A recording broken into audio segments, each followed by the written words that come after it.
নাম হচ্ছে প্রিয়াঙ্কা সাঁতরা, বাড়ি মালিক। আপনি আপনার নাম হচ্ছে প্রিয়াঙ্কা সাঁতরা, বাড়ি মালিক। সকলকে জয় যিশু, হ্যালেলুয়া।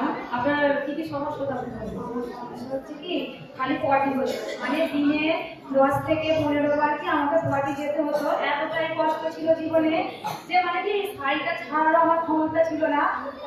মানে শাড়িটা যখন মানে কি খুলে যে আমাকে পটি যাবো সেই ক্ষমতা আমার কি ছিল না।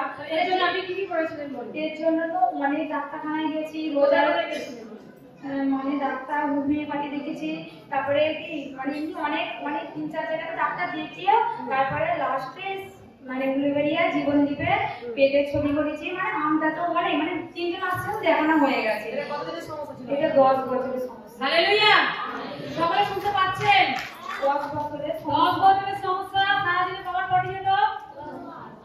15 বার। ভালো করে বলতে হবে, তাই তো বলে দিবেন, তাই তো? 10 থেকে 15 বার, মানে 15 বার। মানে সারাদিন পায়খানা বসে থাকলে মানে এটা কি সারাদিন পায়খানা বসে থাকলে ক বছরের সমস্যা বলছে? 10 বছর।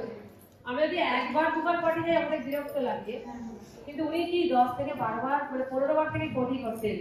উনি অনেক ডাক্তার দেখেছেন, অনেক রোজা করেছেন। মানে ঠাকুরতলা রোজা মানে কিছুই বাকি নেই, তাই তো? তারপরে কি এই 3 মাস আগেও কি আমি জীবন দিব ডাক্তার দেখে, এই 3 মাস আগে উনি জীবন দিব দেখেন। এমনকি পায়খানা করে করে পায়খানা দাঁড়েও ঘা হয়ে গেছে। এমনকি পায়খানা দ্বারা কি হয়েছিল? ঘা হয়েছিল। তারপর আপনার সঙ্গে কি ঘটে? আপনি আমাদের চার্চে কতদিন যুক্ত হয়েছে বলুন? 3 থেকে 4 মাসই হবে, আজ আমি 4 মাস যাচ্ছি। 3 থেকে 4 মাস আপনি যুক্ত হয়েছেন। তারপর আপনার সঙ্গে কি ঘটে? আপনি আমার সঙ্গে ঘটেছে মানে কি আমি ডাক্তার দেখিয়েও কি সুস্থতা জীবন পাচ্ছিলাম না। তখন আমার কি কষ্ট হচ্ছিল যে আমি কি করব, যে ডাক্তার দেখিয়েও যদি সেই সমস্যা, আমার স্বামী থেকে মুখ খাচ্ছি, সংসার থেকে কষ্ট কষ্ট শুরু হচ্ছে। তা আমার বোন বললো যে আমার যা রাজহাটি যায়, দিদি তুই রাজহাটি চ, তুই আর একবার তুই চ, রাজহাটি গেলে তুই সুস্থ পাবি।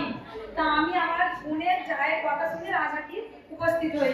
রাজহাটি যাওয়ার যে পাস্টারের লেয়ান পাওয়ায় ওখানে গিয়ে সবকিছু মানে বুঝতে পারাতে কি লেয়ান করেছিল, আমিন বলে রিসিভ করেছি, সবকিছু মানে পাস্টারের দ্বারা আমি কি সুস্থতা জীবন পেয়ে এখন আর একবার করে পটি যাই।